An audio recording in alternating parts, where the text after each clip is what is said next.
How's it going, everyone? It is Andre Williams, and over here we talk stocks and we focus on one thing.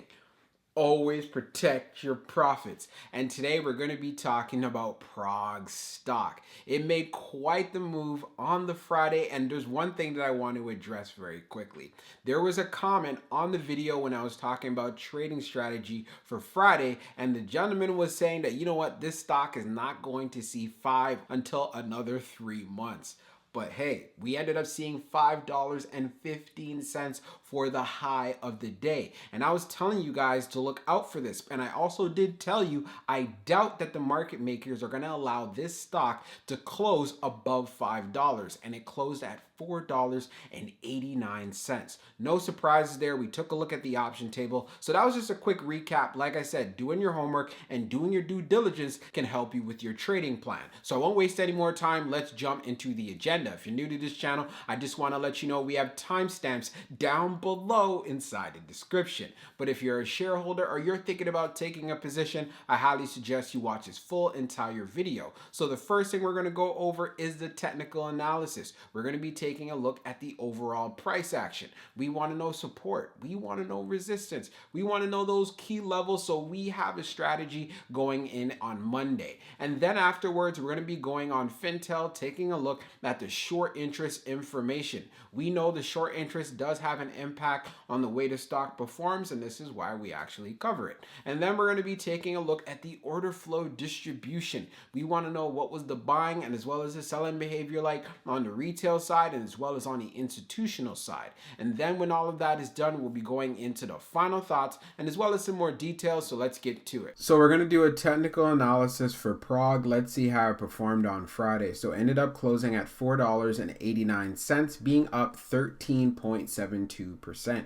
On the low, it tested $3.97, and then on the high, testing $5.15. When we take a look at the volume stats on the day, you can see we traded at 123.359 million shares, and the average volume over 10 trading days being at 97.041 million shares. So when we see this above average volume coming through PROG and the buying pressures there, of course, we can end up seeing days like this. Now, when we take a look at our chart, which is the daily chart, you can see from the RSI down below, it is right around 66.84. And then when we take a look at the moving averages here on our chart, we have strength above the 100-day, the 50-day, the 200-day, and as well as the 21-day EMA looking really strong here. You can see on the Friday, we ended up testing 397, and we showed some strength. I was saying I wanted to see it hold up the $4 area of support, and it was pretty much able to do that. And that's part of the reasons why we ended up seeing a high of $5.15.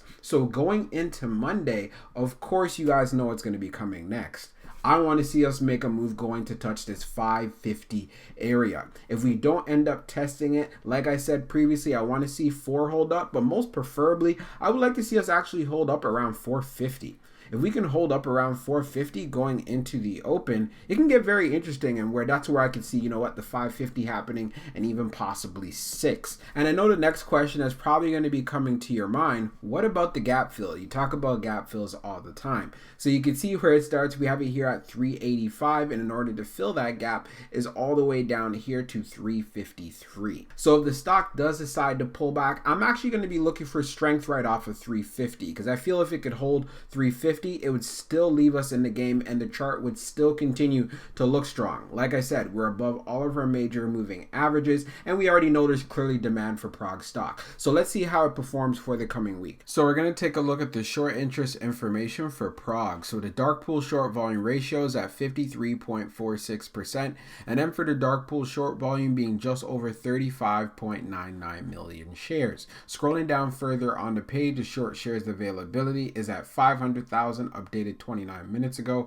And then for the short ball free rate, it's at 68.58%. So this is a familiar territory that we have seen. Now, when we take a look at the history of the short volume ratio, we can see for the close of the 18th, it was at 45.84. And then for the close for the Friday that just passed, which was yesterday, being at 53.46. So again, short interest has gone up for PROG, and this is going to contribute to more volatility inside of the play, but one thing that is clear, it still continues to have short squeeze potential, and why I continue to keep this play on the watch list. So now let's jump into the order flow distribution. Now let's take a look at the order flow distribution for PROG. So you can see here on the inflow, it was 124, and then on the outflow, it was 96.44. So overall, ended up being an inflow day. When we take a look at the breakdown on the large, it was 1.80. On the medium, it was 92.01, and then on the small, it was 30.54.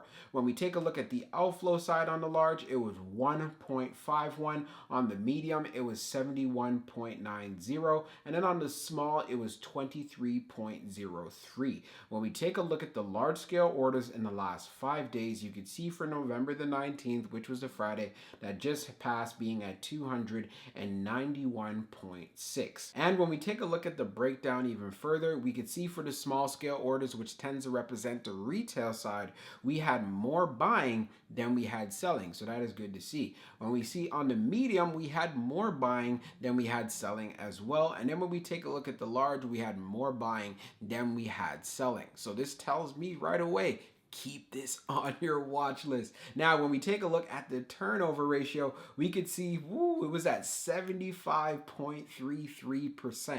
So what this tells me right away, there's a lot of traders that are going in and out of this play. And this is one of the things you want to understand, especially if you are holding a position. I know many of you are saying, well, you know what? I want to hold these shares because I want to see what happens in the next month or even by the next couple weeks and so on. And you know what? That is completely fine. But just make sure that you have the right entry and you know the risks that are involved. So now let's jump into the final thoughts and we'll go over some more details as well. So for my final thoughts for PROG stock, here's what I'm looking forward to going in on Monday. If we have a pullback, I would love to see us hold up $4.50 at the open if we decide to have a big dip. We have been testing $4 and been able to show some strength, but I would love to see some strength at $4.50. And if you don't get $4.50, then I'd want to see around the $4.20s. Holding these levels can give us that chance to make another move to the $5 range, and I'm looking forward to seeing some strength getting above $5.50. We know if we can get there, traders will jump into this play, and I wouldn't be shocked if we make that jump going into $6. But the volume needs to be there. This is essential. If it is not, then of course I'm not seeing this play move up even higher. Then when we went on Fintel, taking a look at the short interest information, it still continues to have short squeeze potential. So this is one thing to keep in mind and why you want to have a strategy. Do your homework and do your due diligence so you can confidently trade this play. And like I was saying earlier in the beginning of the video, there were people that disagree with me saying, well, you know what you say doesn't make sense. Even the numbers that you read to us, it makes no sense at all. You don't even know what it's all about. You don't even know what you're talking about. But at the end of the day, I do my research, I share it with you guys, and I just use it to make sure that you guys have some value and you have some sort of a strategy instead of someone telling you, well, you know what, this stock is going to go to the moon. I told you guys this stock will get back above $5 and it got to $5.15. But then on top of that, I told you I doubt that market makers are going to allow this stock to close above $5. And that's exactly what happened. We closed at $4.89. I know I may sound like a broken record here, but this is why I want to emphasize before you take any position whatsoever, or if you're planning to actually trade a certain stock, do your homework because that'll put you ahead of everyone else. Go out there, do not follow the crowd. You got to do what is right for you. Take the risks that are right for you. And again, if you are going to be in this play, know how volatile it is. And there's also many traders that are inside of this play, especially when we take a look at the turnover ratio. So that is something to keep in mind because it does contribute to the volatility. So let's see how it performs going in on Monday and as well as for the rest of the week. And of course, I'll keep you guys updated. So I hope you enjoyed this video and we'll be talking real soon.